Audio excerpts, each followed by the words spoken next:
ইয়ারুল, এই জীবনে যে কত কিছু দেখলাম, নিজের চোখে 6 মাস লকডাউন দেখলাম, বাংলাদেশের প্রধানমন্ত্রীর পদত্যাগ পর্যন্ত দেখলাম, আর কত কিছু যে দেখলাম, খালি তোর আর আমার বিয়াটাই দেখলাম না।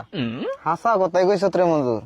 বাড়ির মানুষের যে বিয়ার কথা বুঝিবে না কত চেষ্টা করলাম, বুঝলই না। আমিও মেলা ফেলে চেষ্টা করলাম, এখন ভাবছি আব্বারে বিয়ার কথা কয়ে পুলানের নাগাল গোর মেরে মাটিতে সিকির পারুম। এরা মরে নেবে কি পাসার বাড়ি তাইছেন বুকাল যে হুনি আমার তো থাকে থাকে মাথা ই কাম করে না। এই জীবনে চাচার ডাক শুনলাম, মামার ডাক শুনলাম, সব ডাকে শুনলাম, খালি বাবার ডাকটাই শুনলাম না। কি আর করবি, উপায় তো আর নাই। বাবার ডাক শুনবার গেলেই তো বিয়াটা করন লাগবো। কে বিয়া করলে বলতে বাবা কও না কে রে? আর তুই আবার কোন থেকে এলি? আর তোর ই স্বভাব কে? কেরা